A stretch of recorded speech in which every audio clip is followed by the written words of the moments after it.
নমস্কাৰ। কাজিৰঙাক লৈ কেতিয়াও কম্প্ৰমাইজ কৰা নহ'ব। কাজিৰঙাৰ ইক' চেনচিটিভ জ'ন উচ্চতম ন্যায়ালয়ে এই বুলি কোৱা নাই যে আপোনালোকে 10 কিলোমিটাৰ নকৰিব। উচ্চতম ন্যায়ালয়ে কৰিছে চেনচিটিভ জ'ন 1 কিলোমিটাৰৰ পৰা 10 কিলোমিটাৰৰ ভিতৰত। আৰু আটাইতকৈ দুখ লগা কথা যে এই নটিফিকেশ্যনখন চৰকাৰে এতিয়ালৈকে নুলিয়ালেই। উচ্চতম ন্যায়ালয়ে বাৰে বাৰে কৰাৰ পিছত এই যিখন নটিফিকেশ্যন উলিয়াব লগা আছিল নটিফিকেশ্যনখন তেওঁলোকে নুলিয়ালে। তাৰ কাৰণটোৱে হ'ল যে এওঁলোকেও কাজিৰঙাক লৈ অত্যন্ত চিৰিয়াছ নহয়। কাজিৰঙাক যে সুৰক্ষিত কৰি ৰাখিব লাগে, এইটো এটা ৰাষ্ট্ৰীয় আন্তঃৰাষ্ট্ৰীয় সম্পদ আৰু বিশ্ব ঐতিহ্য ক্ষেত্ৰ কাজিৰঙাত ৰাষ্ট্ৰীয় ব্যাঘ্ৰ প্ৰকল্পও আছে। আপুনি অকল যে তাত এশিঙীয়া গড়ৰ কাৰণে বিখ্যাত সেইটো নহয়, বহু দুষ্প্ৰাপ্য তাতে জীৱ জন্তু আছে। এই জীৱ জন্তুসকলক সুৰক্ষিত কৰাৰ দায়িত্ব আমাৰ। আৰু মানুহৰ থাকিবৰ কাৰণে বহুত অঞ্চল আছে, কিন্তু জীৱ জন্তুসকলৰতো ঠাই লাহে লাহে নোহোৱা হৈ গৈছে। আৰু এনেকুৱা ধৰণৰ এটা প্ৰস্তাৱ আহিছিলে, যিসমূহ জনাঞ্চল মানুহ দীৰ্ঘদিন ধৰি আছে, যেনে ধৰক কাজিৰঙাৰ দগাঁও বা কিছু অঞ্চল আছে য'ত জনগোষ্ঠীয় লোক, মিচিং সম্প্ৰদায়ৰ লোকসকল আছে কাজিৰঙাৰ এই অঞ্চলৰ ভিতৰত। সেই এলেকাসমূহ ইক' চেনচিটিভ জ'নৰ পৰা বাদ দি পেলাই ইফালে 10 কিলোমিটাৰ কাৰ্বি পাহাৰলৈকে কৰাৰ এটা প্ৰস্তাৱ এটা আছিলে। এইটো MK যাদৱ যেতিয়া তাতে দায়িত্বত আছিলে, তেখেত এতিয়াও দায়িত্বত আছে। অৱসৰ লোৱাৰ পিছতো তেখেত বিশেষ দক্ষ কাৰণে তেখেতক ৰাখি থোৱা হৈছে বাৰু। কিন্তু তেখেত ইমান দক্ষ বিষয়া হৈ কিয় বিষয়টো গুৰুত্ব প্ৰদান কৰা নাই, সেইটোৱে আটাইতকৈ জানি আচৰিত হৈছোঁ আমি। যে যিবিলাক এলেকাত হাতীয়ে নিজৰ পোৱালি জগায় কাৰ্বি পাহাৰলৈকে, সেই এলেকাবিলাক 10 কিলোমিটাৰ নহ'লে নহয়।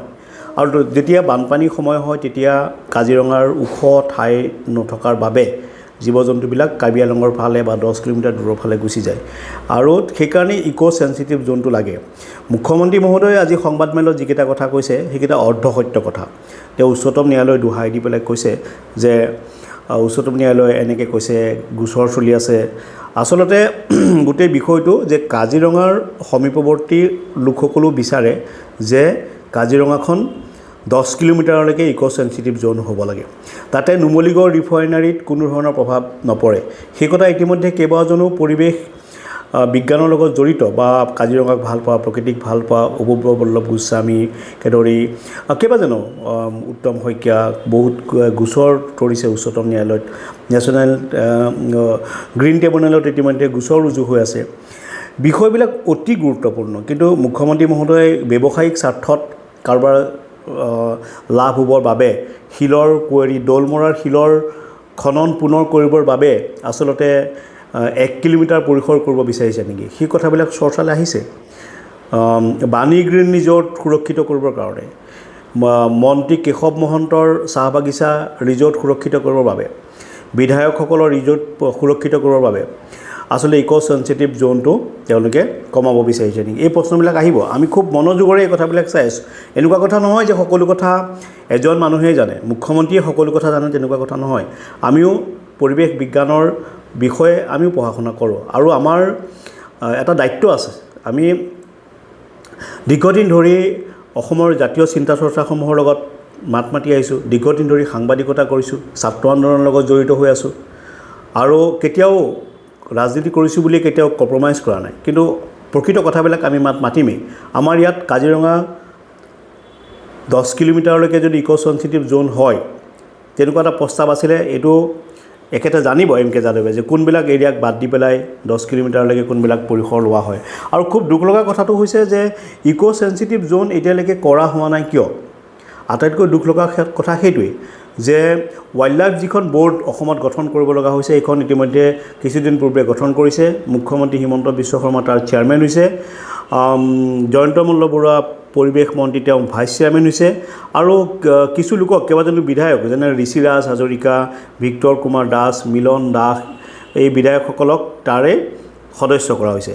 আৰু কেইজন বিশিষ্ট ব্যক্তি যেনে তুলিৰাম ৰংহাং, দেৱীলাল গলিচা, পদ্ম হাজৰিকা, জেমছ বসুমতাৰী, এখেতসকলকো তাতে সদস্য কৰি ৰাখিছে।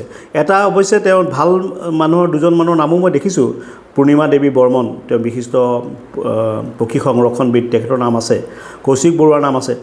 যি নহওক, এই ব'ৰ্ডখনে, যিখন ৱাইল্ড লাইফ ব'ৰ্ড, এই ব'ৰ্ডখনে এই বিষয়টো অনুমোদন জনাব লাগিব।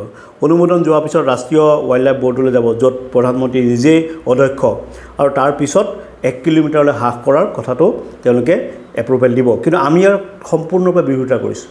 1 কিলোমিটাৰলৈ যদি কাজিৰঙাৰ পৰিসৰ ইক' চেনচিটিভ জ'ন হ্ৰাস কৰা হয় তেতিয়াহ'লে কিছুমান ব্যৱসায়ী লাভ হ'ব, কিছুমান ব্যৱসায় প্ৰতিষ্ঠানৰ লাভ হ'ব, কিন্তু তাতে জীৱকুলৰ অত্যন্ত তেওঁলোকৰ বাবে বেয়া দিন আহিব আৰু মানুহ আৰু জীৱ জন্তুৰ বন্য যি সংঘাত সেই সংঘাত বহু পৰিমাণে বৃদ্ধি পাব।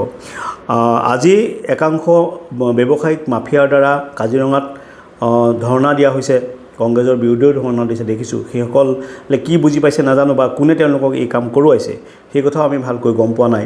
কিন্তু যদি বিষয়টোৰ গভীৰতালৈ চোৱা যায় তেতিয়াহ'লে অধ্যয়ন কৰিব লাগিব। নেশ্যনেল ট্ৰিবিউনেলে কি কৈছে, সুপ্ৰিম কোৰ্টে কি কৈছে, আৰু কাজিৰঙাক চিনি পায়, সমগ্ৰ বিশ্বই কাজিৰঙাক চিনি পায়।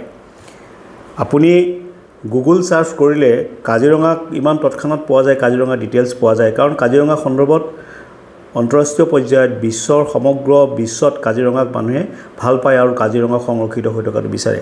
আমি সকলোৱে অলপ ছেক্ৰিফাইচ কৰি কাজিৰঙাক 10 কিলোমিটাৰ ইক' চেনচিটিভ জ'ন কিয় কৰি ৰাখিব নোৱাৰোঁ? সকলোৱে অলপ ছেক্ৰিফাইচ কৰিব লাগে। এনে কোনো মানুহ নাই যে কাজিৰঙাক লৈহে ব্যৱসায় কৰি চলিব পাৰিব। আমি সকলো ৱাইল্ড লাইফ লৈ ইমান কনচাৰ্ণ, আৰু মানুহৰ হস্তি, মানুহৰ সংঘাত। নুমলীগড় ৰিফাইনাৰী হোৱা সময়তে সেই সময়ত উচ্চতম ন্যায়ালয়ে বহু পৰিমাণৰ শিথিলতা দিছিলে যাতে নুমলীগড় ৰিফাইনাৰীটো হয়। আৰু আজি মুখ্যমন্ত্ৰীয়ে যিটো কথা কৈছে নুমলীগড় ৰিফাইনাৰীলৈ ভাবুকি আহিব, তেনেকুৱা কথা নহয়।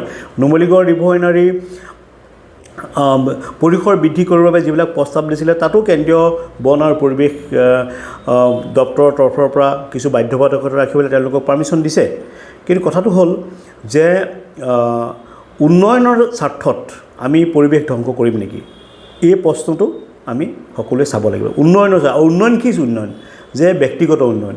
হায়াতে এখন হোটেল বনাব বিচাৰিছে, হোটেলখনত 5 ষ্টাৰ হোটেল এখনত প্ৰায় পাৰ্মিশ্যন দিয়াৰ ক্ষেত্ৰত বা সাধাৰণ মানুহৰ মাটি তাত দখল কৰা হৈছে, সেইটো এটা আন্দোলন চলিছে। তাতে প্ৰণৱ দলে বুলি এজন তাৰে স্থানীয় সাধাৰণ সংগ্ৰামী যুৱক, তেখেতে সাধাৰণ মানুহৰ মাটি পুঁজিপতিক দিয়াটোৰ বিৰোধিতা কৰাৰ কাৰণে তেওঁ ইতিমধ্যে জেলত আছে, দীৰ্ঘদিন ধৰি তেওঁ জেলত আছে, তেওঁৰ এগেইনষ্টত NSA লগাই দিয়া হৈছে। গতিকে আমি মানুহৰ ভূমিৰ অধিকাৰ মানুহক লাগিব, কিন্তু আমি লগতে চাব লাগিব যে আমি জীয়াই থকাৰ লগতে বন্যপ্ৰাণীক আমি সুৰক্ষিতভাৱে সংৰক্ষণ কৰিব লাগিব, কাৰণ সেয়া আমাৰ দায়িত্ব আৰু কৰ্তব্য। এইবিলাক কথা ভাৰতীয় সংবিধানত খুব সুন্দৰভাৱে বিশ্লেষণ কৰা আছে।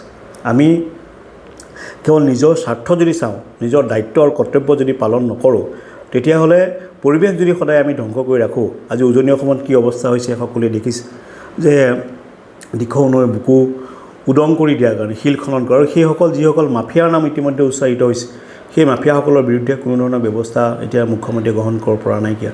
কয়লা মাফিয়া, শিল মাফিয়া, বালি মাফিয়া, ঠিক একেটা ঘটনা কাজিৰঙাত হ'বলৈ গৈ আছে। মই এটা নাম ক'লোঁ দলমৰা বুলি অঞ্চলটো, তাতে শিল খনন কৰিবৰ কাৰণে ডাঙৰ ডাঙৰ কোটি কোটি টকীয়া কাছাৰ মেচিন আনি পেলাই থৈছিলে, উচ্চতম ন্যায়ালয়ে বন্ধ কৰি দিলে। আৰু সেইবিলাক পুনৰ চলাবৰ কাৰণে ব্যৱসায়িক গোষ্ঠীয়ে হেঁচা প্ৰয়োগ কৰা আৰম্ভ কৰিছে, আৰু সেই ব্যৱসায়িক গোষ্ঠীৰ হেঁচাৰ বাবেই আচলতে এনেধৰণৰে কাজিৰঙাৰ ইক' চেনচিটিভ জ'ন 1 কিলোমিটাৰলৈ হ্ৰাস কৰা হৈছে। কথাটো হয়নে নহয় মুখ্যমন্ত্ৰী ডাঙৰীয়া? মই যিটো কথা কৈছোঁ, দলমৰাৰ শিলৰ যিবিলাক কুঁৱেৰী আছিলে সেইবিলাকত পুনৰ খনন কৰিবৰ বাবে ব্যৱসায়িক গোষ্ঠীটোৱে যি কেঁচাৰ মেচিন দি তাত কোটি কোটি টকাৰ কেঁচাৰ মেচিন দি খনন আৰম্ভ কৰিছিলে, কেছ আৰম্ভ হ'ল, গোচৰ চলিলে, উচ্চতম ন্যায়ালয়ে বন্ধ কৰি দিলে। ইক' চেনচিটিভ জ'নটো হ্ৰাস কৰাৰ লগে লগে সেইবিলাক এৰিয়া পৰি যাব, ব্ৰাণী গ্ৰীণলি য'ত মুকলি হৈ যাব। কথাটো হয়নে নহয়? গতিকে আপোনালোকক বা যিসকল এতিয়া মন্ত্ৰী বিধায়ক ডাঙৰ ডাঙৰ পুঁজিপতিলৈ তেওঁ উন্নীত হৈছে, কিমান আৰু টকা পইচা লাগে আপোনালোকক? কিমান আৰু ক্ষমতা লাগে আপোনালোকক? বহুত পাইছে আপোনালোকে। ধন টকা পইচা সা সম্পত্তি আপোনালোকৰ সুখৰ অভাৱ নাই। জীৱ জন্তুক অলপ সুখত থাকিবলৈ দিয়ক, সাধাৰণ মানুহক অলপ সুখত থাকিবলৈ দিয়ক। ধন সম্পত্তি লগত লৈ নাযায়, আপুনি লৈ যাব যশ খ্যাতি আৰু কোন সময়ত আপুনি কি কাম কৰিছিলে। ধন্যবাদ।